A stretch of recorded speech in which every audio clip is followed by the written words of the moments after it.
The TechCrunch notification appeared on my phone at 6:23 a.m. while I was reviewing the final acquisition documents. Digital marketing agency Spectrum Creative completes $12 million triple acquisition in aggressive expansion strategy. I screenshot the headline and set my phone aside, focusing on the stack of legal paperwork that required my signature before the market opened. 24 hours earlier, I'd been sitting across from my parents at their kitchen table in suburban Phoenix, listening to their familiar concerns about my career stability.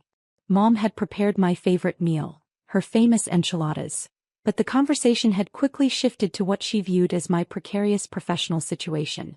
"Sarah, we love that you're creative and entrepreneurial," Dad had said, carefully choosing his words.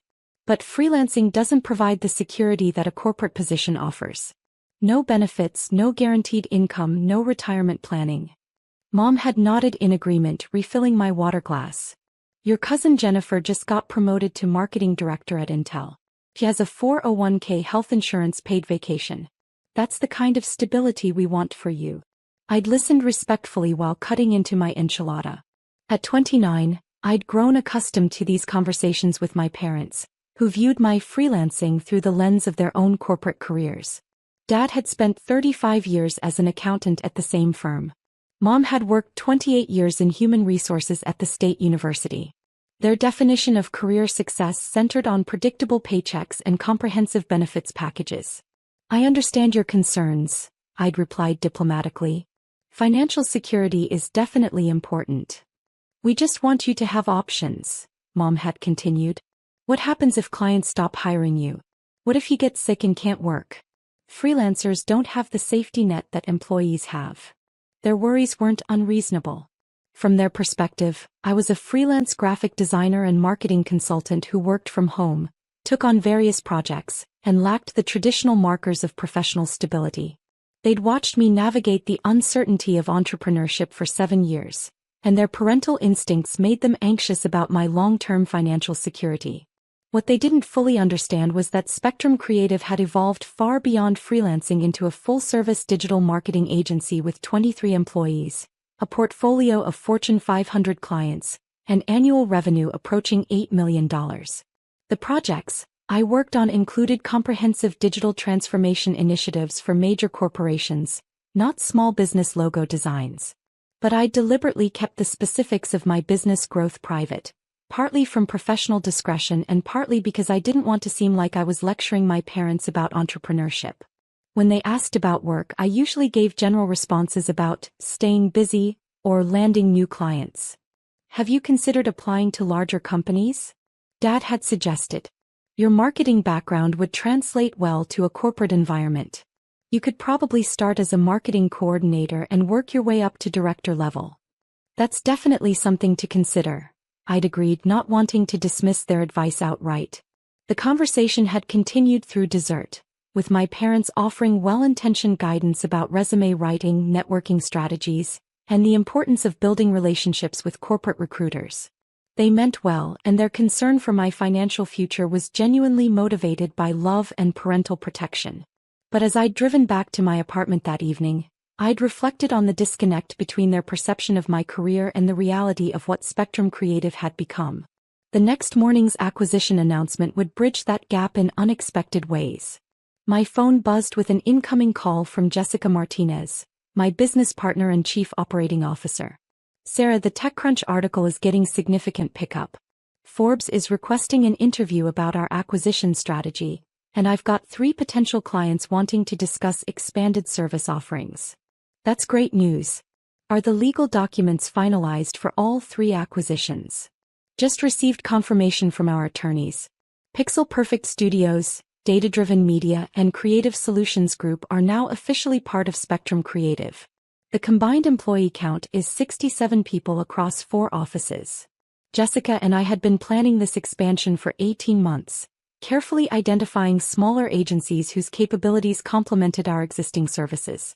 Pixel Perfect brought advanced web development expertise, Data Driven added sophisticated analytics and marketing automation, and Creative Solutions expanded our content creation capacity. "What's the total investment for the 3 acquisitions?" $12.3 million with $4.2 million in cash and the remainder in equity stakes and performance-based earnouts. Our projected combined revenue for next year is $18.5 million. The numbers represented a significant leap in scale and capability for Spectrum Creative. The acquisitions positioned us to compete for larger enterprise contracts while expanding our geographic reach into new markets. More importantly, they brought talented professionals whose expertise would enhance our service offerings across digital marketing, web development, and content strategy. Jessica, I need to make a call to my parents. The TechCrunch coverage is probably going to generate some family questions. Good luck with that conversation. See you at the team meeting this afternoon. After Jessica hung up, I sat quietly for a few minutes, considering how to explain the acquisition news to my parents. Their concerns about freelancing stability weren't wrong. Entrepreneurship did involve financial risks that traditional employment avoided. But Spectrum Creative had grown into a stable business with diversified revenue streams, long-term client contracts, and substantial financial reserves. I called Mom's cell phone, knowing she'd be having coffee and reading the morning news. Sarah, I was just thinking about our conversation last night. Your father and I found some corporate marketing positions online that might interest you. Mom, I appreciate you looking, but I need to share some news about my business. Did you see any technology news this morning? Technology news? No, why? TechCrunch published an article about Spectrum Creative this morning. We completed 3 major acquisitions yesterday. There was a pause. Acquisitions? Sarah, what exactly is Spectrum Creative? I realized that despite 7 years of building the business, I'd never clearly explained the company's scope and structure to my parents. From their perspective, Spectrum Creative was simply the name I used for my freelancing work. Mom, Spectrum Creative is a digital marketing agency. We have 23 full-time employees and offices in Phoenix, Denver, and Austin. Yesterday we acquired 3 smaller agencies, which brings our total team to 67 people. 67 employees? Sarah, are you saying you own a company with 67 employees? Yes. Jessica Martinez and I are co-founders. We started the agency 7 years ago, and it's grown into a full-service digital marketing firm. Our clients include several Fortune 500 companies. Mom was quiet for a long moment. Honey, why didn't you tell us about this sooner?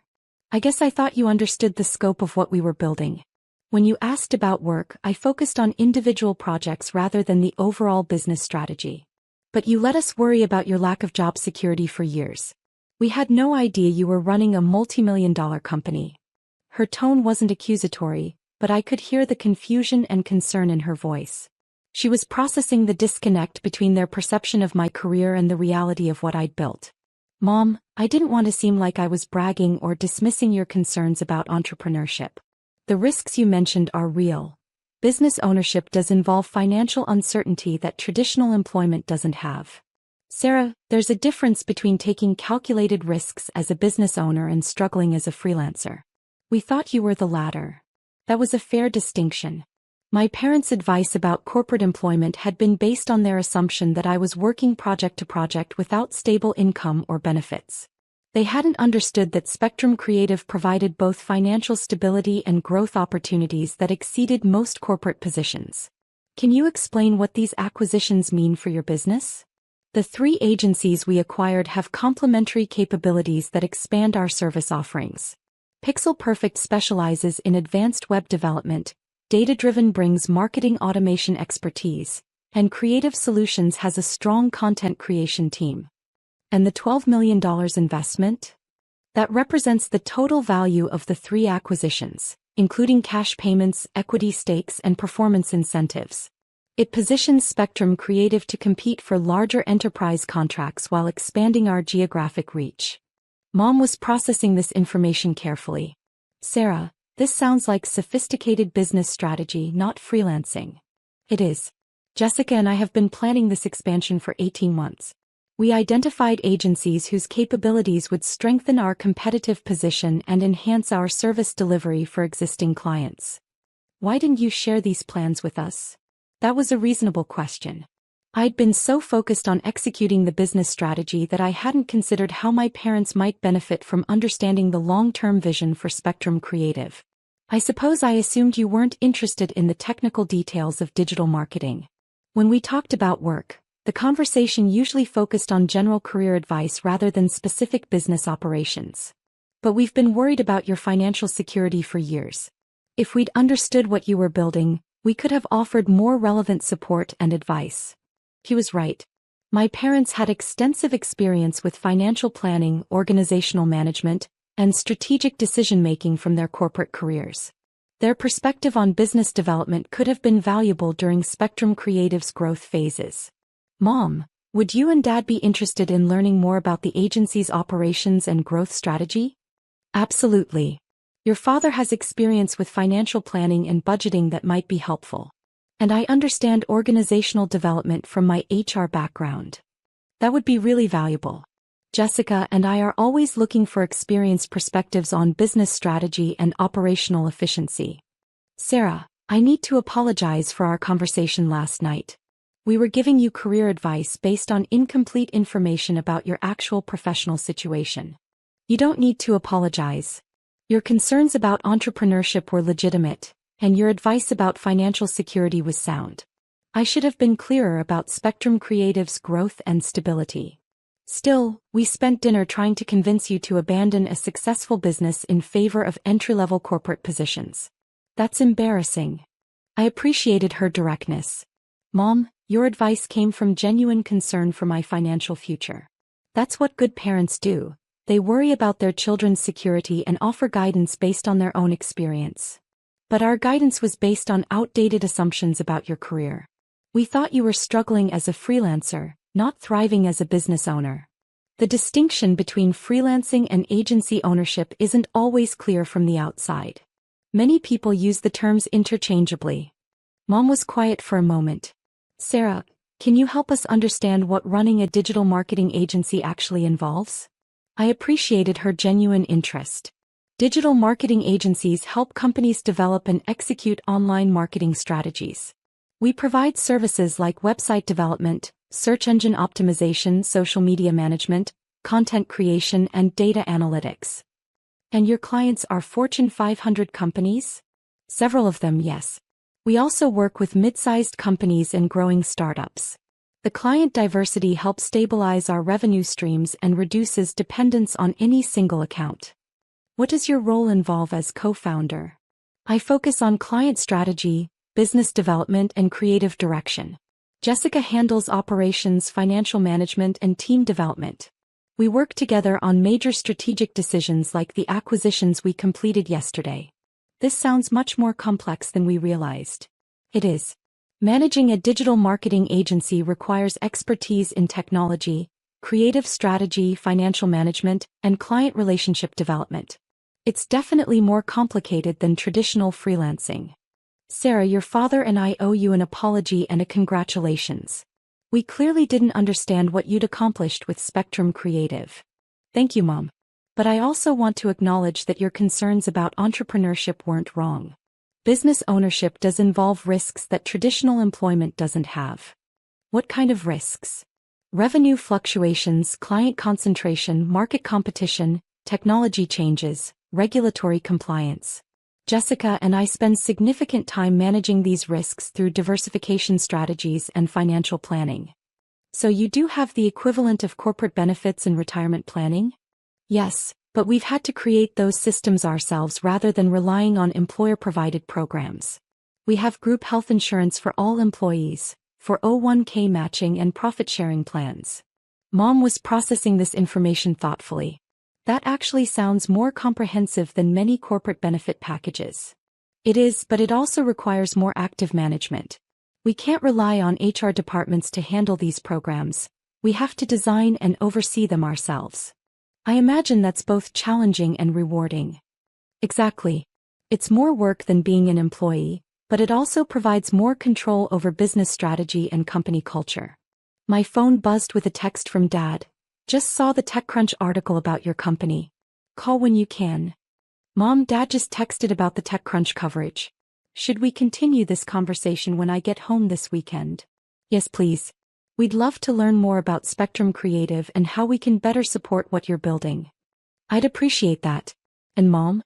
Thank you for being open to reassessing your understanding of my career. Sarah, we're proud of what you've accomplished. We just wish we'd understood it sooner.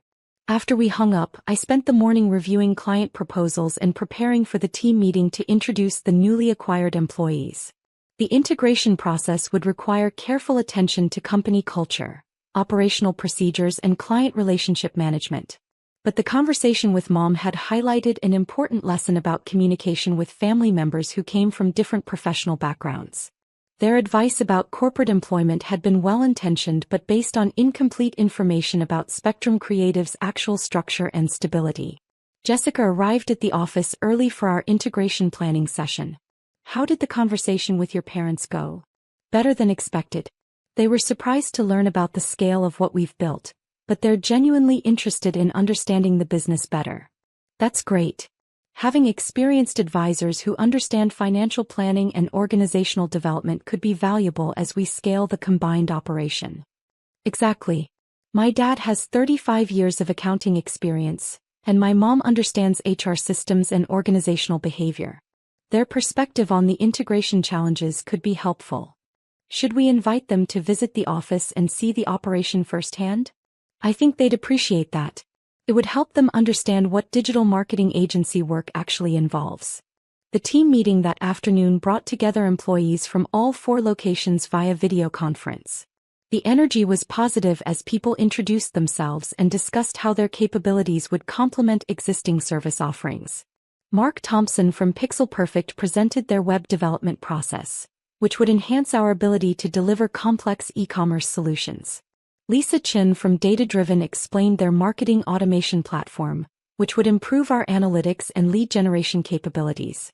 David Rodriguez from Creative Solutions outlined their content creation workflow, which would expand our capacity for video production and graphic design. The integration demonstrated the strategic value of the acquisitions. Rather than simply adding employees, we were combining complementary expertise to create enhanced service offerings that none of the individual agencies could have provided independently. After the meeting, I called Dad back. Sarah, I've been reading about Spectrum Creative online. I had no idea you were running such a sophisticated operation. Thanks, Dad. I realize I should have been clearer about the business structure and growth trajectory. The TechCrunch article mentioned $18.5 million in projected revenue for next year. That's substantial for a 7-year-old company. The acquisitions significantly expand our capabilities and market reach. We're positioned to compete for enterprise contracts that require multidisciplinary teams and geographic coverage. And you're co-founder with Jessica Martinez? That's right. Jessica handles the operational and financial aspects while I focus on strategy and client development. We make major decisions collaboratively. Sarah, I have to ask, why did you let your mother and me worry about your job security for so long? That was a direct question that deserved an honest answer. I suppose I was so focused on building the business that I didn't consider how the lack of communication was affecting your perception of my career stability. We spent years encouraging you to find real employment while you were building a multimillion-dollar company. Your concerns about entrepreneurship weren't wrong, Dad. Business ownership does involve financial risks and uncertainty that traditional employment avoids. But there's a difference between taking calculated risks as an established business owner and struggling to find steady freelance work. That's true. I should have been clearer about Spectrum Creative's financial stability and growth trajectory. Dad was quiet for a moment. Sarah, can you help me understand the financial structure of the acquisitions? The article mentioned cash payments and equity stakes. I appreciated his interest in the business details. We paid $4.2 million in cash for immediate ownership, with additional payments tied to performance metrics over the next 2 years. The equity stakes give the acquired team's ownership interest in the combined company's future growth. That sounds like sophisticated deal structuring. It is. We worked with investment bankers and legal counsel to design terms that protect our financial position while incentivizing the acquired teams to contribute to long-term success. And this positions Spectrum Creative for what kind of future growth? Our goal is to reach $30 million in annual revenue within 3 years while expanding into new service areas like artificial intelligence and marketing automation. The acquisitions provide the technical expertise and market presence to support that growth. Sarah, that's impressive strategic planning. I wish we'd understood what you were building. Dad, would you be interested in reviewing our financial planning and budgeting processes? Your accounting experience could help us improve our financial management systems. Absolutely. I'd love to contribute to what you've built. And Mom's HR experience could be valuable as we integrate 67 employees from 4 different company cultures. We'd both be honored to help however we can. The conversation with Dad reinforced the value of better communication about business strategy and financial planning with family members who had relevant professional experience. Their advice about career development had been based on incomplete information, but their expertise in financial management and organizational development could contribute meaningfully to Spectrum Creative's continued growth. That evening, I prepared a presentation for my parents that explained the company's history, current operations, financial structure, and strategic plans. The acquisition announcement had created an opportunity to involve them more meaningfully in understanding and supporting what Jessica and I had built. The presentation covered Spectrum Creative's evolution from a 2-person startup to a regional digital marketing agency with national clients. It detailed our service offerings, client portfolio, employee development programs, and financial performance over 7 years of operation. But more importantly, it addressed their original concerns about freelancing instability by demonstrating how we'd built systematic approaches to revenue diversification, client retention, competitive differentiation, and financial planning that provided the security they valued in traditional employment. The weekend visit home would give us an opportunity to discuss these topics in detail and explore how their professional experience could contribute to the challenges and opportunities that came with scaling a professional services business. Most significantly, the conversation had highlighted the importance of clear communication about career development and business strategy with family members whose support and perspective could enhance professional decision-making. Their concerns about financial security had been legitimate and well-intentioned, even when based on incomplete information about Spectrum Creative's actual structure and stability. The acquisition announcement had bridged that communication gap and created opportunities for deeper involvement in the strategic planning and operational challenges that came with rapid business growth. That involvement would strengthen both family relationships and business outcomes as Spectrum Creative continued to expand its capabilities and market presence. On Friday morning, I drove to Phoenix for the weekend visit.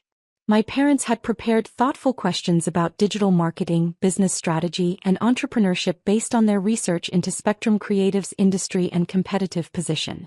The conversation that followed was substantive and productive, covering everything from client acquisition strategies to employee development programs to financial planning for business expansion. Their professional experience provided valuable perspective on operational challenges and strategic opportunities that Jessica and I hadn't fully considered. Most importantly, the weekend demonstrated how honest communication about professional accomplishments could strengthen family relationships while creating opportunities for meaningful advice and support. My parents' transition from concern about freelancing instability to enthusiasm about business strategy reflected their ability to reassess assumptions when presented with complete information. The experience reinforced my commitment to better communication about Spectrum Creative's growth and strategic direction with family members whose experience and perspective could contribute to continued success.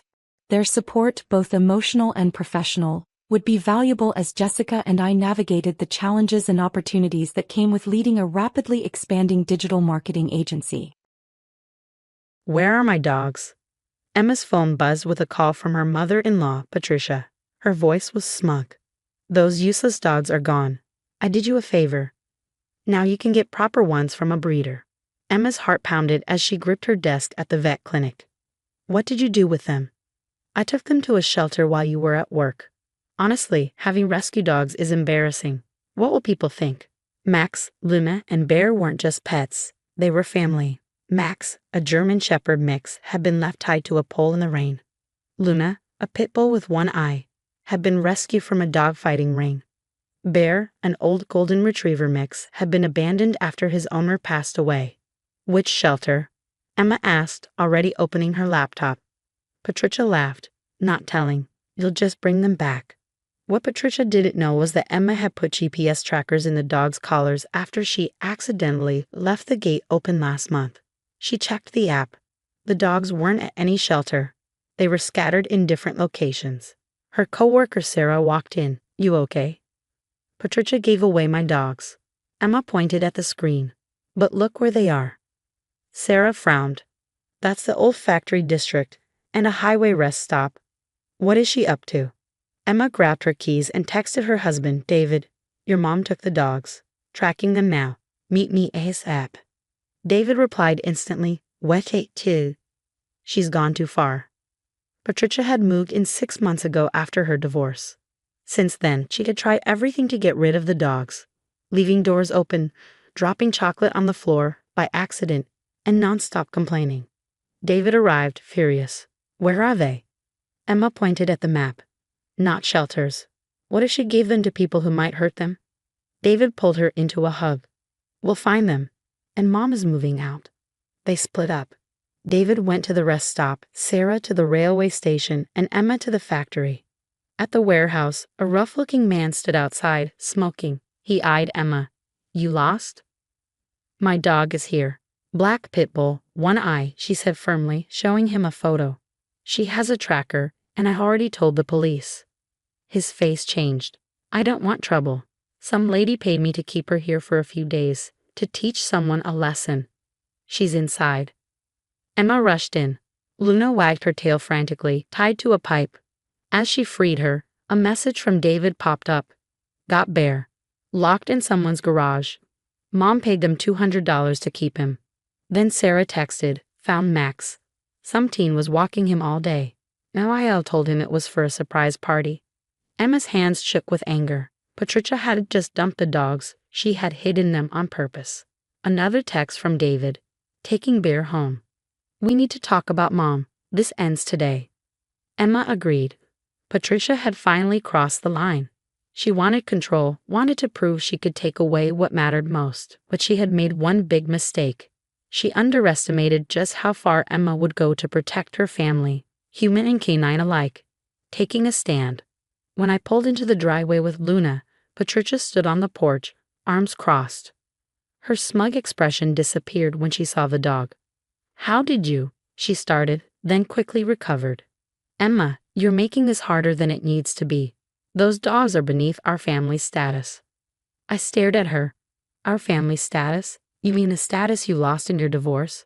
The one that forced you to move in with me, the daughter-in-law you hate. Her face turned red. How dare you? I was trying to help. David deserves better than living with these strays. A car pulled up behind me. David stepped out with Bear. His voice was sharp. You mean the dogs that helped me through my depression? The ones that make Emma happy? Those strays, Mother. Patricia hesitated. Darling, you don't understand. I had a surprise planned. My friend's poodles just had puppies. Save it. David cut her off. We found all 3 dogs. We know you paid people to hide them. What were you planning to tell us when we couldn't find them? Patricia's confidence wavered. She hadn't expected us to track them so quickly. Sarah arrived next, bringing Max. Our dogs, finally reunited, wagged their tails as Patricia stood stiffly on the porch. This is ridiculous, she snapped. I was just trying to make you see reason. The people I paid were only supposed to keep them for a week. A week? I stepped forward. You gave our dogs to strangers for a week. Do you know how dangerous that was? Nothing would have happened, she insisted. I was careful. The man at the factory owed me a favor, and the woman with the garage is a friend from church. The factory? David's voice went cold. You left one of our dogs at a factory. Patricia stammered. I had to make sure you couldn't find them too soon. By the time they came back, the poodles would be ready. You mean by the time we thought they were gone for good? I said. You paid strangers to hide our dogs, hoping we'd move on. Patricia flinched. When you say it like that, it sounds terrible. David laughed bitterly. You mean the trust fund you lost? The country club membership you can't afford anymore. That's status. Patricia's face crumpled. You don't understand. I needed control. I finished. Since you can't control your own life, you tried to control ours. The dogs huddled close, sensing the tension.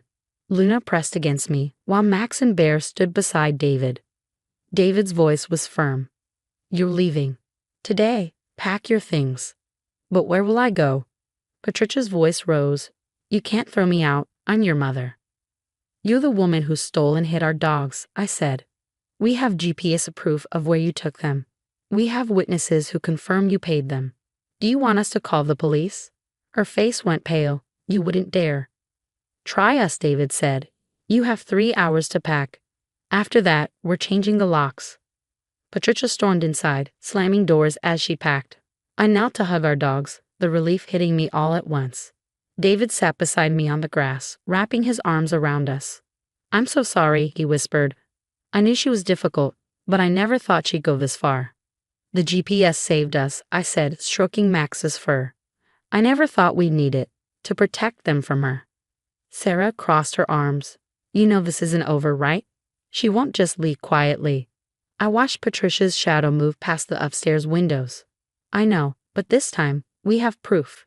She can't talk her way out of this." The next few hours were tense as Patricia packed, making sure to slam every door. But as I sat with my dogs, I felt stronger. This wasn't the end. Women like Patricia didn't give up easily. But today, we stood up to her. And sometimes the family you choose, especially the ones with fur and wagging tails, is more loyal than the one you're born into.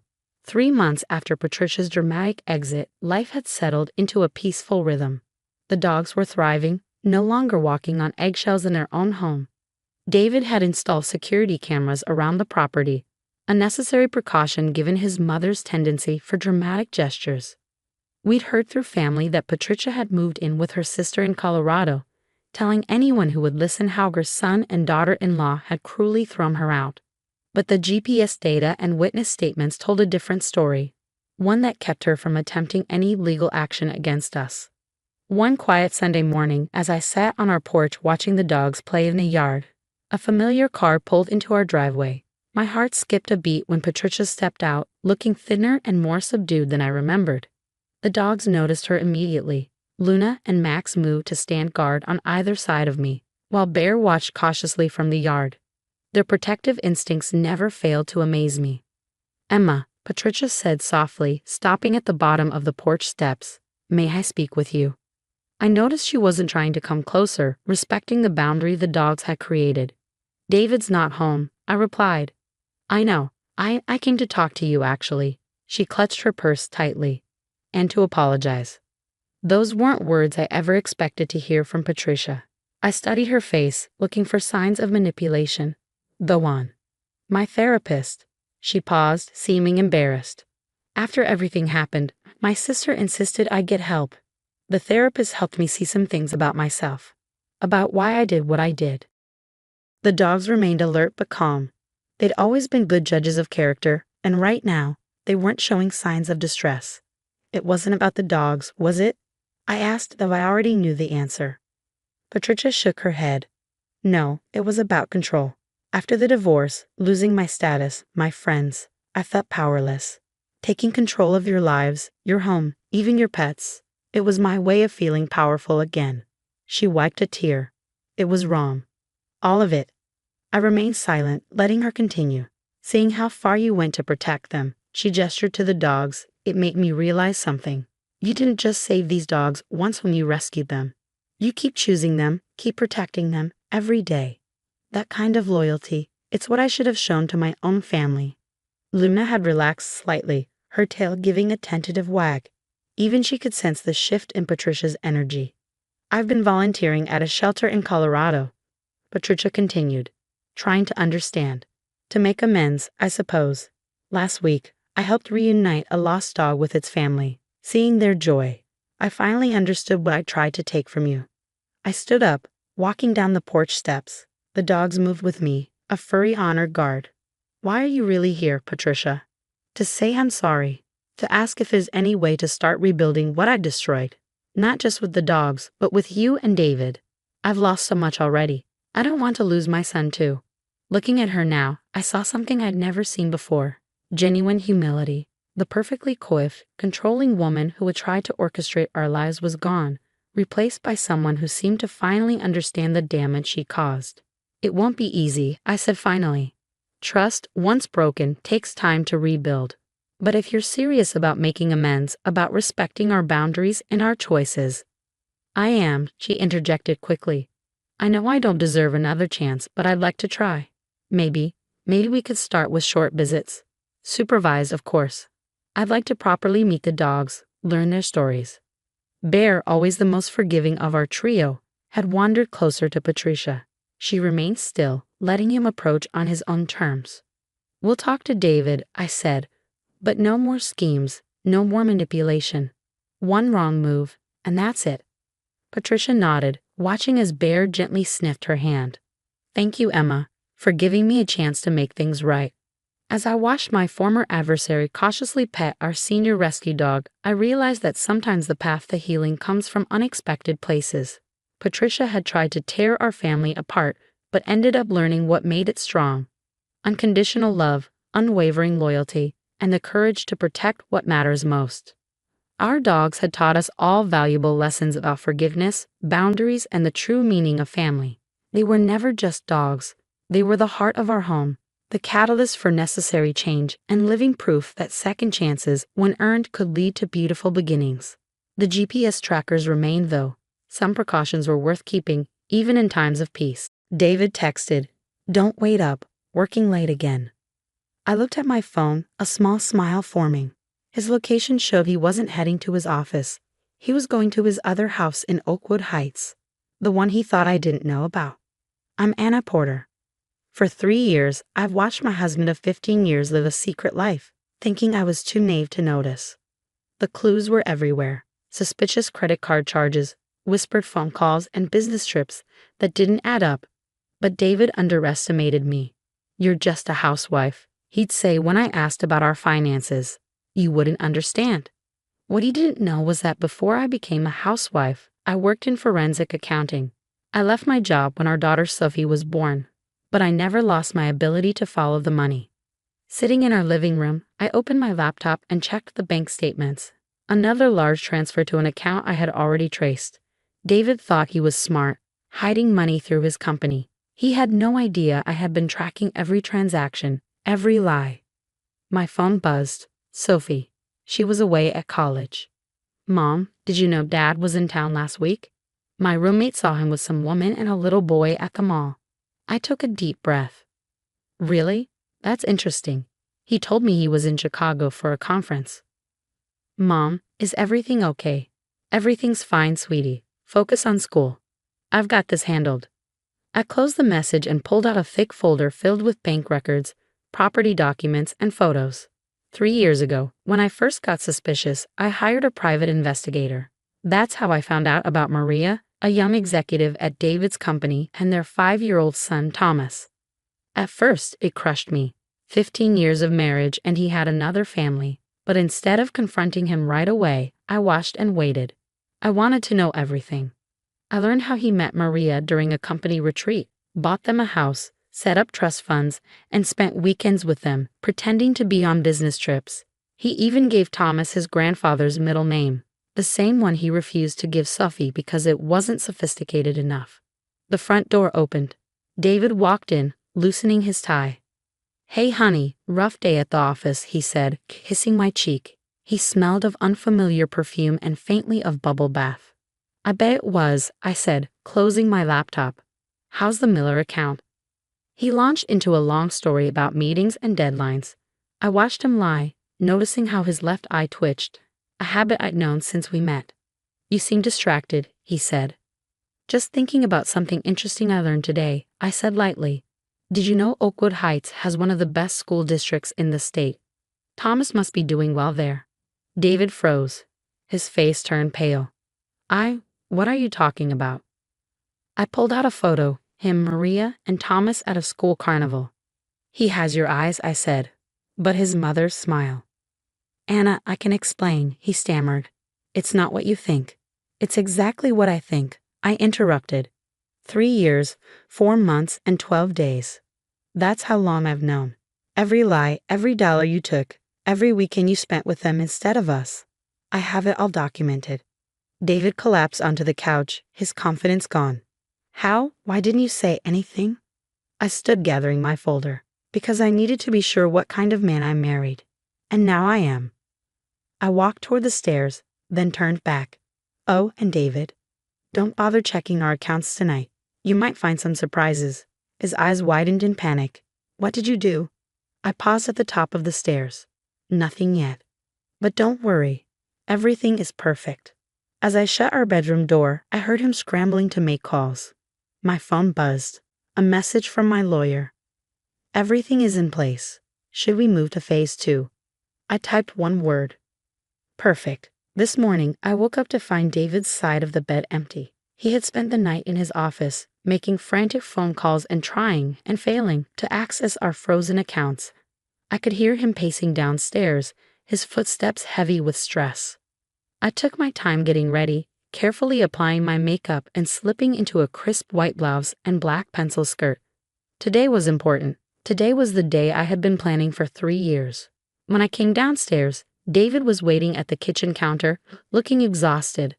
"Anna, we need to talk," he said, his voice rough. "I know I made mistakes, but we can fix this." I poured myself a cup of coffee, stirring slowly.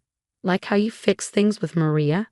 Buying her a house and moving our money into secret accounts." His face darkened. "You don't understand. It was about protecting our assets. Maria's house, Thomas's trust fund, it was all just business investments." I let out a short laugh. "Business investments? That's your excuse." I pulled out my phone and played a recording. David's voice, telling Maria he would leave me soon, that she and Thomas were his real family now. "You recorded me?" he sputtered, his face flushing. "That's illegal. Not when you're having these conversations in public places. The park where you meet Thomas, the restaurants where you celebrate secret anniversaries, all legal." David gripped his coffee mug, his hands shaking. "What do you want? Money? I can work something out." "I don't want your money, David. I want justice." I pulled out a folder and set it on the counter. "These are copies of financial records proving you've been moving our joint assets into private accounts. Accounts that, as of last night, are frozen and under investigation for fraud." He lunged for the papers, but I stepped back. "Don't bother. These are just copies.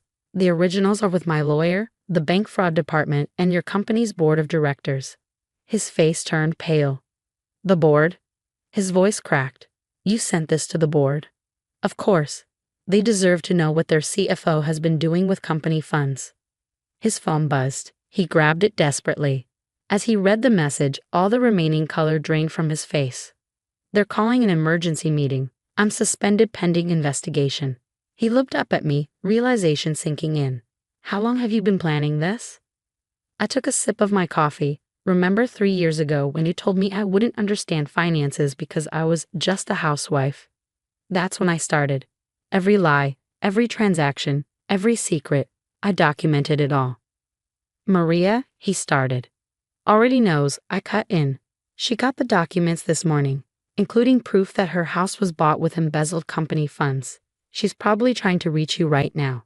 Right on cue, his phone rang. Maria's name flashed on the screen. David stared at it, frozen. "You should answer," I said. "She'll want to know why her accounts are frozen too." He stumbled out of the kitchen, his voice panicked as he picked up the call. Maria's frantic voice echoed from the other room. My own phone buzzed. "Sophie." "Mom, is it true? Did Dad really have another family?" I had prepared for this moment. "Yes, sweetie, but don't worry. I've made sure you're protected. Check your email. I sent you something important." David returned, looking lost. "Maria's threatening to sue me. The house, the trust fund, everything's frozen. Anna, please, we can figure something out." I gathered my things. "No, David, we can't. But don't worry. You're good at managing things, aren't you?" As I walked to the door, he called after me. "Where are you going?" I turned back. The man standing there wasn't the powerful, confident person who had once belittled me. He was a desperate fraud watching his world fall apart. "I have a meeting with the board," I said. "They're very interested in how you've been using company funds for your personal life." "You can't do this to me," he whispered. "I'm not doing anything to you, David. You did this to yourself. I'm just making sure everyone knows the truth." I opened the front door, then paused. "Oh, and one more thing, he might want to call your lawyer. Mine will be in touch soon about the divorce." I stepped outside into the bright morning sunlight. Behind me, David stood in the doorway of what he thought was his perfect life. Phase 2 was complete. Everything was going exactly as planned. Everything fell apart for David just as I had planned. Within a week, He was officially fired as CFO. The board's investigation found even more fraud than I had uncovered. His career was ruined. Maria, terrified of losing everything, turned on him. She sued him, claiming she had no idea where the money came from. The house he bought for her was seized as part of the fraud case. Sitting in my lawyer's office, I reviewed the latest updates. The divorce is moving quickly, Jessica, my attorney, said. With the fraud charges and his legal troubles, he can't fight it. And Sophie's trust fund? I asked, though I already knew. Completely safe. You moved it before all of this started. She won't lose a penny. I nodded, relieved. Sophie had always been my priority. David had failed her as a father, but I never would. Surprisingly, Sophie took the news well. I always knew something wasn't right, she told me in a video call. He always missed important things, got defensive about his phone. I just never thought it was this bad. I'm sorry you had to find out like this, I said. Don't be, Mom. You protected us. You're the strongest person I know.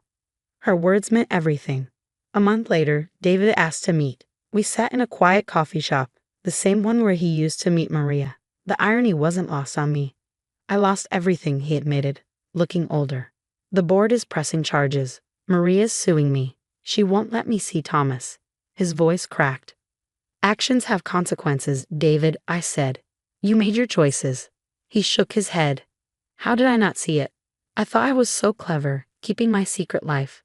But you saw everything. You didn't see it because you didn't want to, I replied. You underestimated me. You thought I was just a housewife. That was your biggest mistake. He looked at me, eyes red. Is there any chance? No, I cut him off. The divorce will be final next month. You should focus on your fraud charges. As I stood to leave, he called after me. I really did love you once. I turned back. No, David. You loved the version of me that didn't question you. But I was always more than that. You just never noticed. 6 months later, I sat on my new apartment's balcony, watching the sunset. Sophie was home for spring break, studying at the table behind me. The divorce was final. David pleaded guilty to fraud to get a lighter sentence. Maria moved away with Thomas. Mom? Sophie called. Dad's lawyer emailed me. He's trying to appeal his sentence. Let him, I said. The evidence isn't going anywhere. She joined me on the balcony. You know what's funny? He never thought you'd figure it out. He always treated you like I was just a housewife. I smiled. Some people only see what they want to. Your father saw someone who wouldn't question him. He never looked deeper. His loss, Sophie said, hugging me. Oh, and I got an A on my forensic accounting midterm. Guess I take after my mom. I laughed, holding her close. Life wasn't perfect, but it was honest. No more lies, no more pretending. My phone buzzed with a message from Jessica. Final restitution papers filed. Everything's done. I typed back one word. Perfect. Looking out over the city lights, I realized I had lost a husband, but gained something more valuable. Self-respect, my daughter's admiration, and proof that I was stronger than anyone, especially David, had ever imagined. Sometimes the best revenge isn't getting even, it's moving on. And that's exactly what I had done. Get out. This house is ours now. Amanda's voice rang through the hallway where I had grown up. Mom's pictures were still on the walls, and I stood there, still wearing my black funeral dress, struggling to believe how fast everything had fallen apart. My name is Olivia Parker, and less than a day after burying my mother, my sister-in-law was trying to kick me out of my childhood home. You can't do this, I said, my voice shaking. I live here. I took care of Mom for 3 years while you and Marcus never even visited. Amanda smirked. Actually, we can. Marcus is the oldest, so everything goes to him now. That's just how it works. I turned to my brother, who stood silently behind her. Marcus had always been the successful one, the golden child who moved away and married well. Meanwhile, I had stayed, putting my life on hold to care for Mom. Marcus, I pleaded, you can't let her do this. This is our home. He avoided my eyes, shifting uncomfortably. Amanda's right, live. Mom's gone now, and we have plans for the house. Plans? My stomach sank. What kind of plans? Amanda's eyes gleamed. We're selling it, of course. The property value is high. We'll make a fortune. I couldn't believe it. This wasn't just a house. It was filled with memories. The kitchen where Mom taught me to bake. The backyard where Dad built our treehouse. The living room where we spent every Christmas together before Marcus left. You have until tomorrow evening, Amanda said, glancing at her watch. Take your things and leave. Whatever's left is ours. The will hasn't even been read yet. I protested. Amanda sighed, faking sympathy. Oh, sweetheart, do you really think your mother left anything to you? You never even had a real job. You just stayed here while Marcus built a successful life.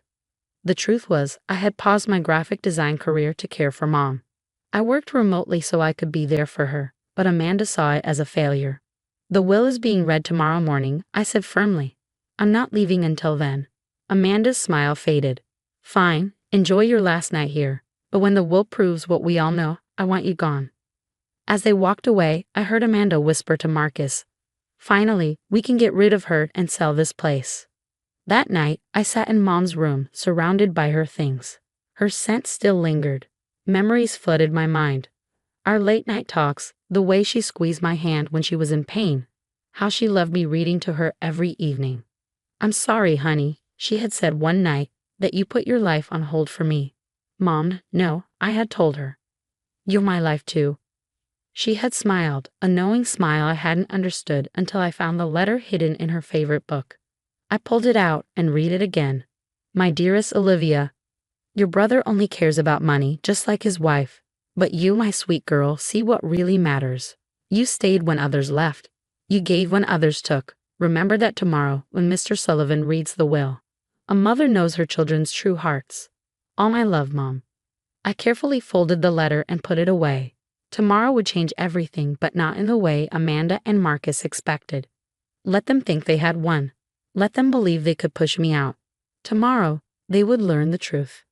As I got ready for bed, I heard them outside, already measuring rooms and planning renovations, just like at the funeral when they thought no one could hear them talking about selling the house. Just a few more hours, Amanda said smugly, and we'll never have to deal with her again. If only they knew what was coming. The next morning was bright and clear, but the air was thick with tension. I arrived early at Mr. Sullivan's office, gripping my coffee like a lifeline. Amanda and Marcus walked in 15 minutes late, dressed like they were going to a business meeting instead of a will reading. Let's get this over with, Amanda said, sitting down. We have a realtor coming to see the house this afternoon. Mr. Sullivan, my mother's lawyer and longtime friend, adjusted his glasses and looked at them. His face gave nothing away, but I noticed how carefully he arranged the papers in front of him.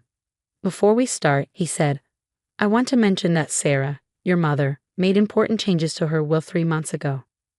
Marcus frowned. Changes? What kind of changes? Mr. Sullivan didn't answer directly. Instead, he opened the folder and began to read. I, Sarah Elizabeth Parker, being of sound mind, declare this to be my last will and testament. Amanda tapped her fingers impatiently as he read through the legal details. Then came the part they were waiting for. Regarding my home and everything in it, Mr. Sullivan said, pausing to meet their eyes, I leave it entirely to my daughter, Olivia Parker. Silence filled the room. What? Amanda's voice cracked. That's impossible. Mr. Sullivan continued as if she hadn't spoken. To my son Marcus and his wife Amanda, I leave $1,000 along with this message. The time you didn't spend with me in life shouldn't be rewarded in death. Marcus turned pale. This has to be a mistake. Mom wouldn't. Additionally, Mr. Sullivan went on, I leave my entire savings and investments to Olivia Parker in recognition of her love and care during my illness. Amanda jumped to her feet. This is outrageous. She must have pressured Sarah into this when she was sick. We'll fight it. Mr. Sullivan remained calm. I expected this reaction. Here is a video of Sarah explaining her decisions, completely aware and in control. Would you like to watch it? Amanda's face twisted with anger. You planned this, she spat at me. You turned her against us. I took a slow sip of my coffee, keeping my voice steady. No, Amanda. You did that yourselves. Every missed holiday, every ignored phone call, every excuse not to visit, Mom noticed. She saw everything. Mr. Sullivan, Marcus started, his voice unsteady. Isn't there anything we can do? There's more, Mr. Sullivan said. Sarah left personal letters for each of you. He handed them their envelopes. I already knew what mine said.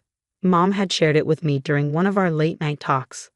But watching Amanda and Marcus read theirs, I saw the realization hit them like a slap.